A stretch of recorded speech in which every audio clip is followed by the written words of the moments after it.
It is the early hours of January 1st, 1886. New Year's Day. London is quiet after the celebrations of the night before.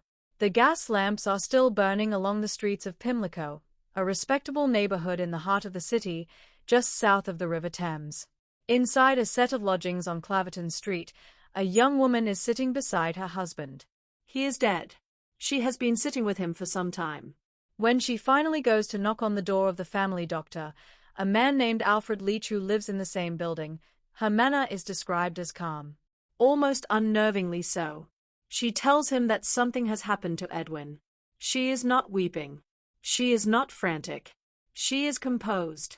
Dr. Leach goes to the room. He finds Edwin Bartlett lying in bed, his body still warm.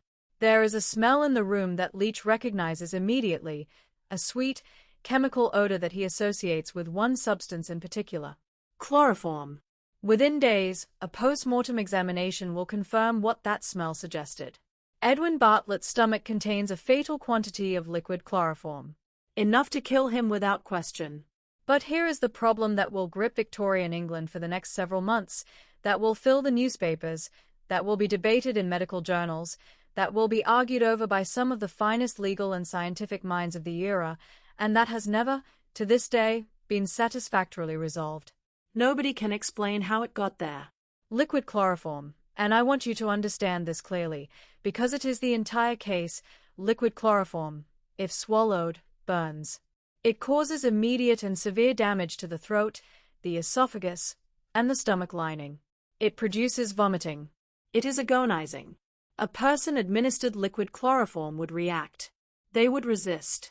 They would be unable to simply lie still and die quietly in their sleep without leaving any sign of the struggle. Edwin Bartlett showed none of those signs. No burning. No vomiting. No damage to his throat or stomach. No marks of a struggle. He simply stopped. And the only person in the room was his wife. We're just getting started. And trust me, what comes next changes everything you think you know about this case. If you want to be here when we go deeper, subscribe to EnterTheCrime. We publish new documentaries regularly, and every single one is researched to the same standard you're seeing right now. The button is right below, and it's free. But to understand what happened on Claverton Street, we have to go back. Back to a marriage that was strange from the beginning. Back to a woman who was not quite what Victorian England expected a wife to be. And back to a relationship that, depending on who you believe, was either deeply loving, deeply peculiar, or something far darker than either of those things. Before we go any further, here are 3 questions for you to ponder on. 1. How did the chloroform get into Edwin Bartlett's stomach? 2. Was Adelaide Bartlett guilty of murder? And if she was, how did she do something that Victorian medicine said was physically impossible? 3. If she was innocent, then what actually happened in that room on New Year's Eve, 1885? Victorian London and the world of the Bartletts. To understand this case, you need to understand the world it happened in. London in the 1880s is the largest city on Earth. It has a population of around 5 million people, crammed into a sprawling, chaotic, deeply unequal metropolis. The Thames runs through the middle of it, carrying trade and sewage in roughly equal measure. The streets are lit by gas lamps. The newspapers, and there are dozens of them, are the primary way that the public consumes information, and they consume it voraciously. Pimlico, where the Bartletts live, is what you might call a respectable lower-middle-class neighborhood. It sits just south of Buckingham Palace, squeezed between Belgravia to the west, where the genuinely wealthy live, and Vauxhall to the south, which is considerably less genteel. The streets are lined with tall Georgian terraces divided into lodgings. Families like the Bartletts, not poor, not rich, occupying that careful middle ground, rent floors in these buildings and maintain a quiet, orderly domestic life. Or so it appears. Victorian England in the 1880s has noticeably clear ideas about what a marriage is. A wife is, in legal terms, almost the property of her husband. She cannot own property in her own name without his consent. She cannot easily obtain a divorce. Her social standing is entirely defined by his. And her conduct, her reputation, her virtue, her public behavior, is subject to scrutiny in a way that his simply is not. Keep all of that in mind. Because Adelaide Bartlett's marriage broke virtually every rule that Victorian England had written for women. Edwin Bartlett, the man in the bed. Edwin Bartlett is 40 years old when he dies on New Year's Day, 1886. He is a grocer, but not a small-time shopkeeper. Edwin owns a chain of grocery shops in London and the surrounding area, a business built up over years of methodical work. He is prosperous, respectable, and by all accounts a man of conventional tastes and conventional ambitions. He wants order. He wants a well-run household. He wants, in the way that many Victorian men wanted things, to be in control. He is also, by several accounts, a man of peculiar ideas about marriage and family life. Edwin apparently courts Adelaide with the specific intention of molding her into his ideal wife. He pays for her education, sending her to a convent school in Worcestershire, then to schools in France and Belgium. He is, in effect, designing the woman he wants to marry. She is educated to his specification, refined to his taste, and when she is finally considered ready, they marry. The relationship between Edwin Bartlett's family and Adelaide's family is murky. There are suggestions, never fully substantiated, that Adelaide may have been an illegitimate child, that her parentage was not entirely clear, and that Edwin's father may have been somehow involved in her upbringing or introduction to the family. None of this was ever definitively established, but it added a layer of strangeness to the match that contemporaries noticed. Adelaide Bartlett, the woman at the center. Adelaide is 30 years old at the time of the trial. She is described consistently as attractive, articulate, and intelligent.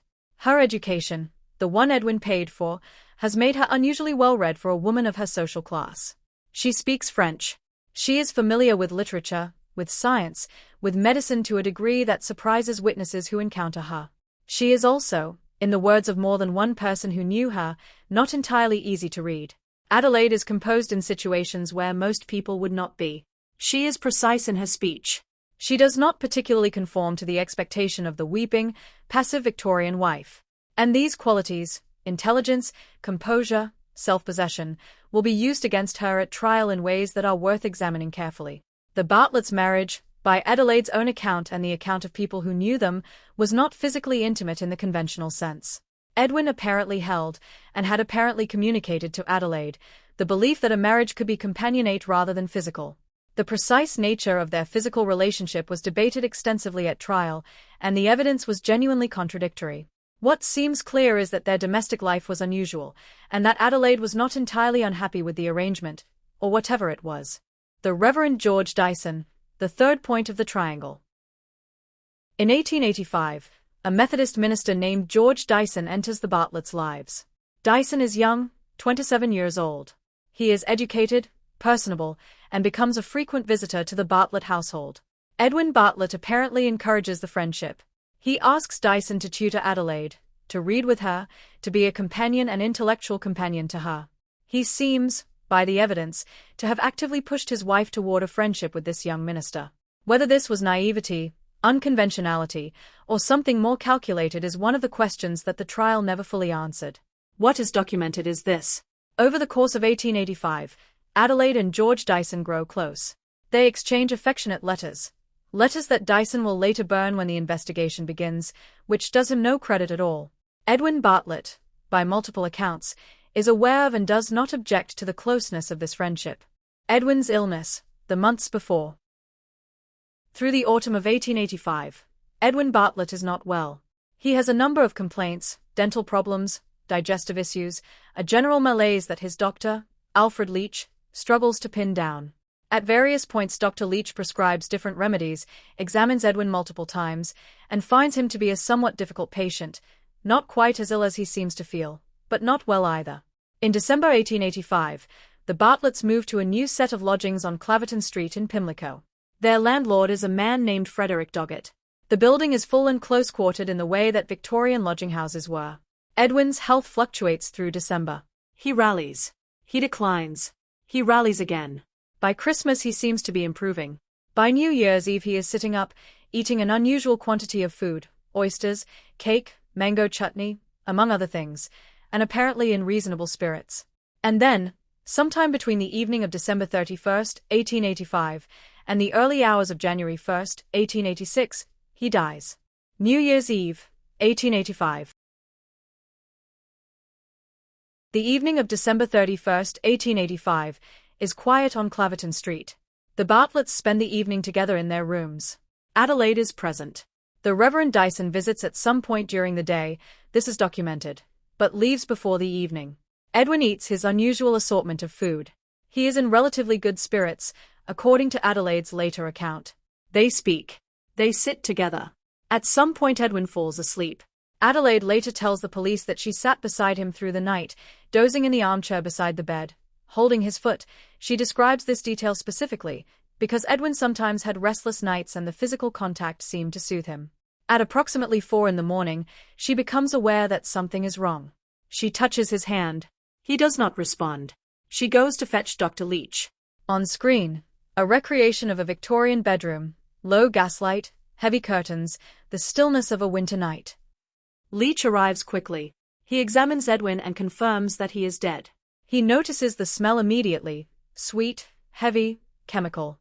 He forms an impression of what he is dealing with before he has done any formal examination. He asks Adelaide what happened. She says she does not know. She says Edwin had been unwell.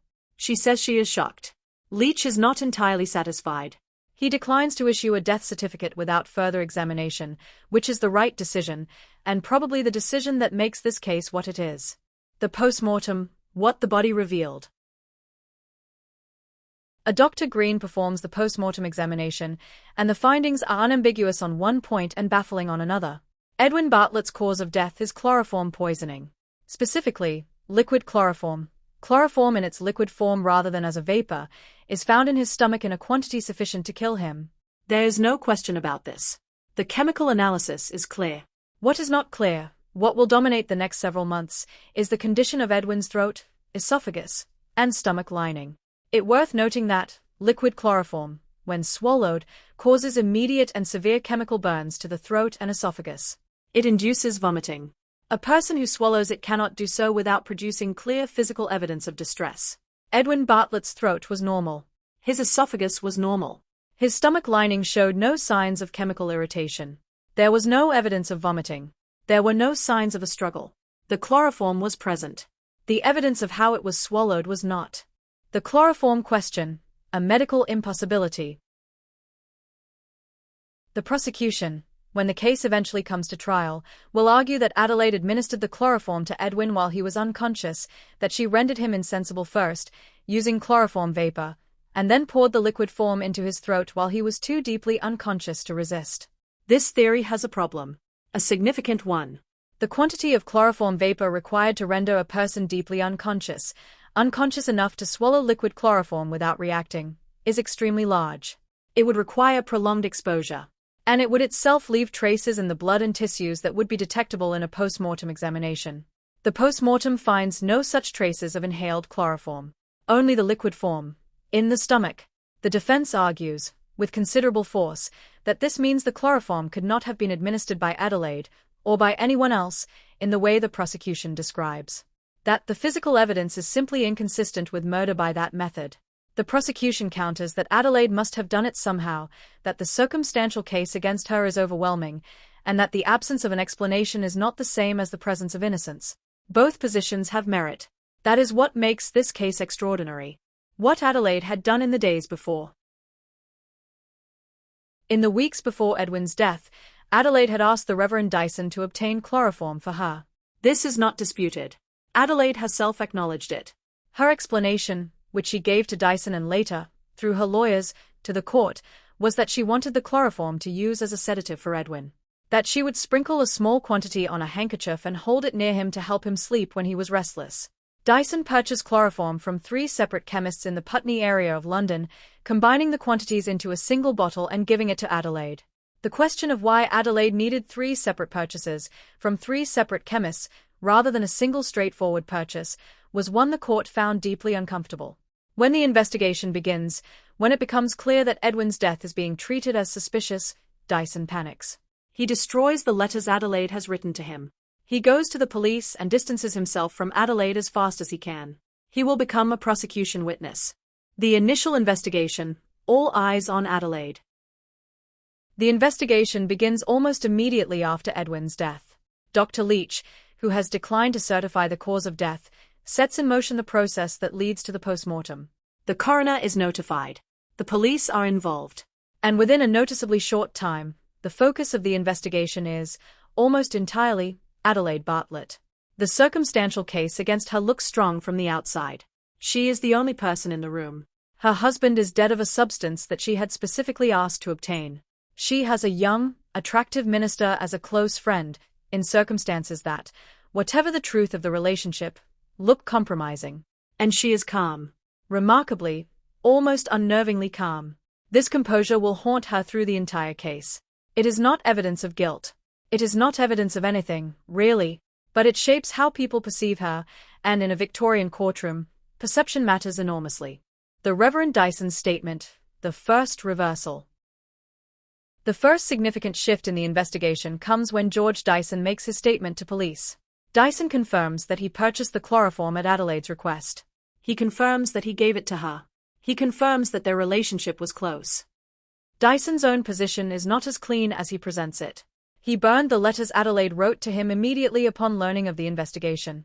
He purchased chloroform from 3 separate chemists.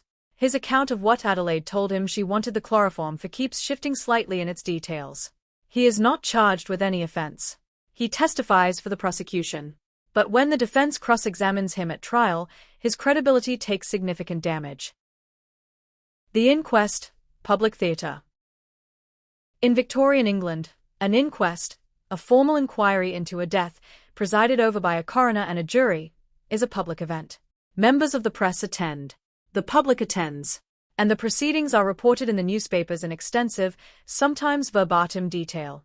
The inquest into Edwin Bartlett's death runs through January 1886 and produces extensive testimony from medical witnesses, from Dyson, from the Doggetts who own the lodgings, and from Adelaide herself, through a written statement, detailed, specific, and in some respects remarkably candid about the nature of her marriage.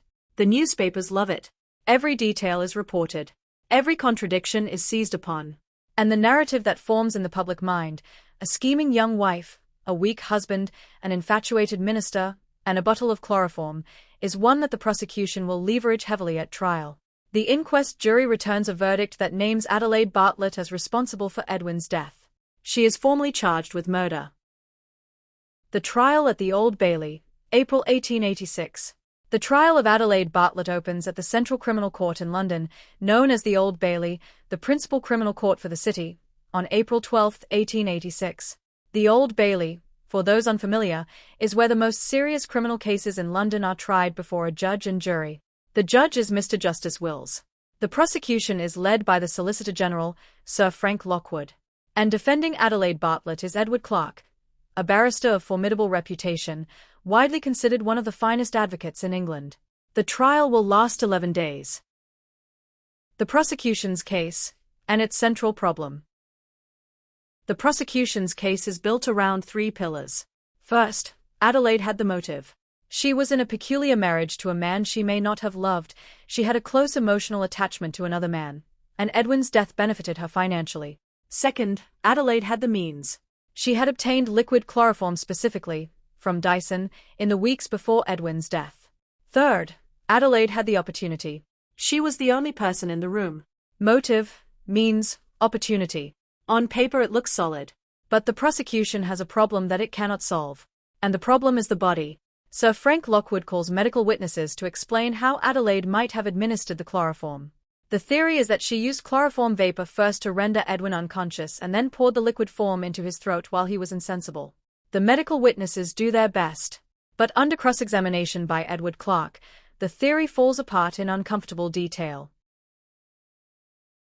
At this point in the trial, the jury is looking at this picture, a woman who had chloroform in her possession, a dead husband with chloroform in his stomach, a method of administration that the medical experts cannot satisfactorily explain, and a defense that says, if you cannot explain how she did it, you cannot say that she did it. If you were a juror in April 1886, having heard everything described so far, how do you vote? Drop your answer in the comments. Guilty or not guilty, and tell us why. Because the jury's answer, when it comes, will surprise you. Clarke's defense, the masterstroke. Edward Clarke's defense strategy is elegant, and it is ruthless. He does not attempt to prove that Adelaide is innocent in a positive sense. He does not offer an alternative explanation for Edwin's death. He does not need to. Instead, Clark hammers a single point over and over with surgical precision. The prosecution's theory of how Adelaide administered the chloroform is medically impossible.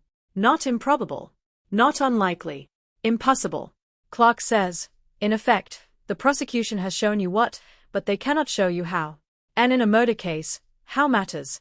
You cannot convict a person of murder by a method that the evidence says did not happen.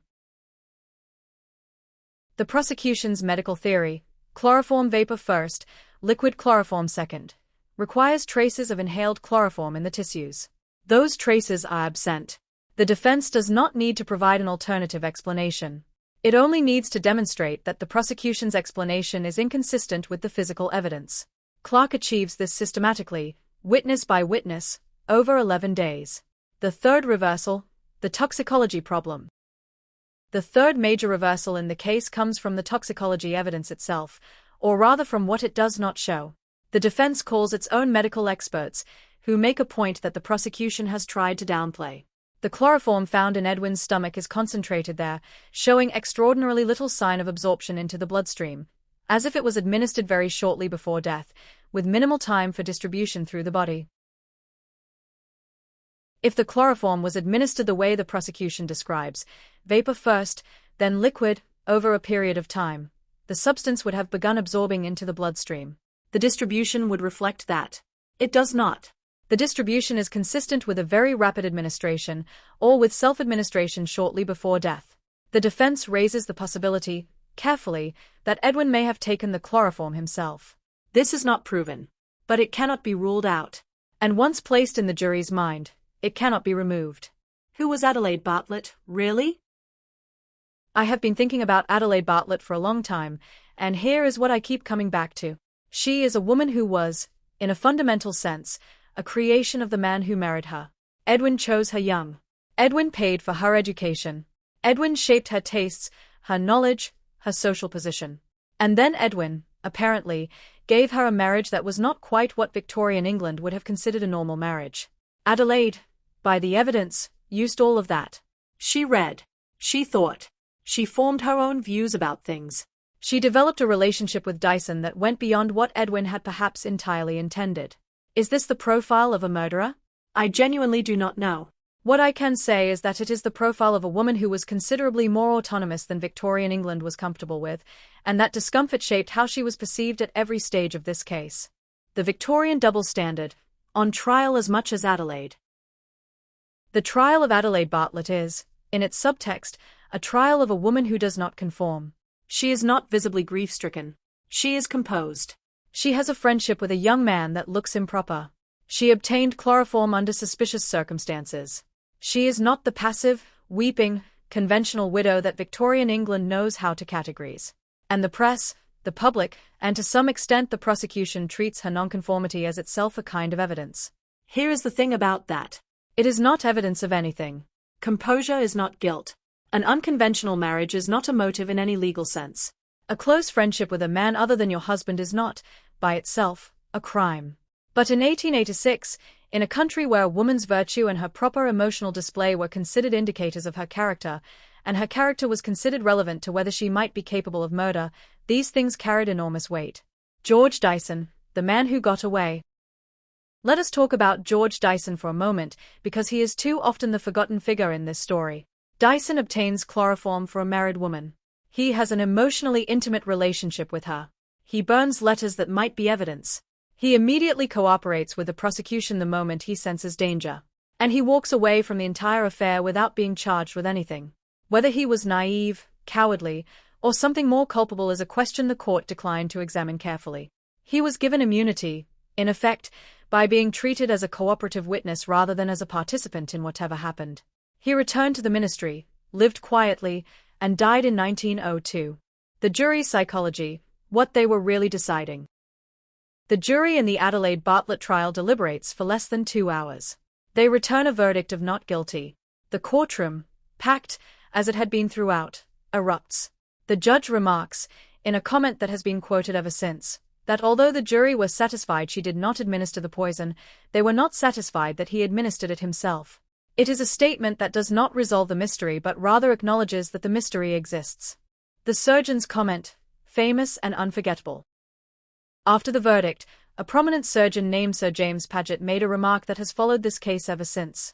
He said, paraphrasing the documented account, that now that Adelaide Bartlett had been acquitted, she should tell them how she did it. It is a remarkable thing to say. It presumes guilt in the face of a not guilty verdict. It is not a legal statement or a medical statement, but it captures something true about this case.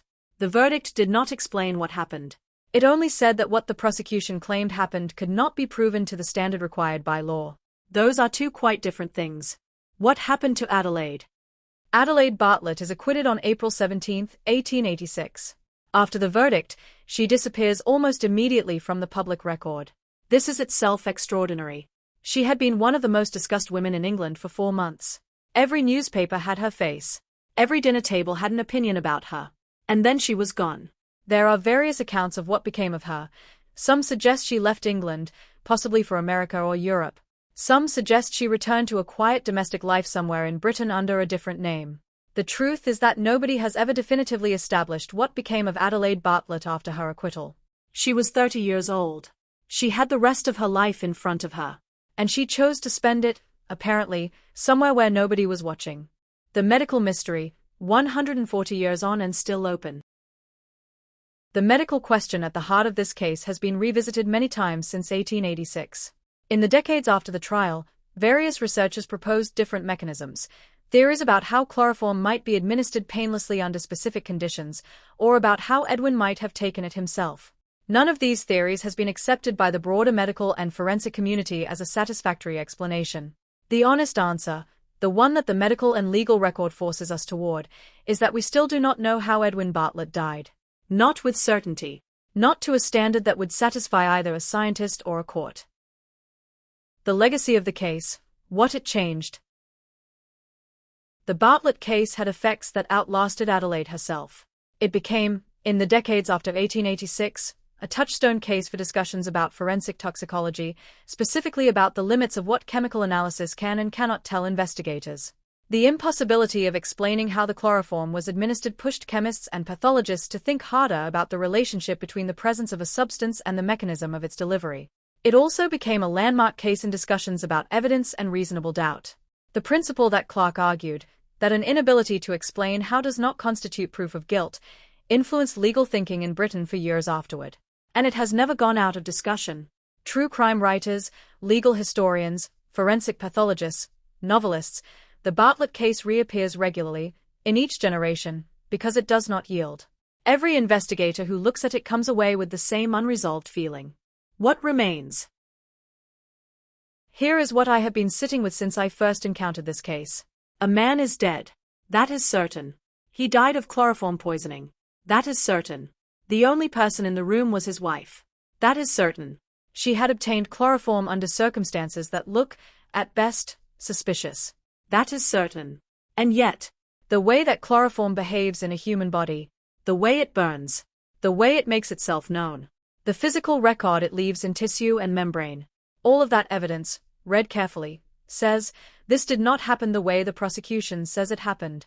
So, Adelaide Bartlett found a method of administering a substance that has no known method of painless delivery, and kept that secret for the rest of her life. Or Edwin Bartlett died in some way that nobody has fully explained, and the chloroform in his stomach is part of the mystery rather than the solution to it. Or something else happened in that room on New Year's Eve, 1885, that neither the investigation, nor the trial, nor 140 years of subsequent examination has managed to reconstruct. The judge said it clearly, on the day of the verdict. They were not satisfied that Adelaide administered the poison. They were not satisfied that Edwin administered it himself. That gap, between what is known and what is certain, is where this case lives. The room on Calverton Street has long since changed hands. The building still stands. Edwin Bartlett has been in the ground since January 1886. And the question of how the chloroform got into his stomach is still, after all this time, completely unanswered. If you want true crime to be told with the depth and rigor it deserves, subscribe to Enter the Crime. And tell us in the comments, do you think Adelaide Bartlett was guilty? And if she was, how do you think she did it?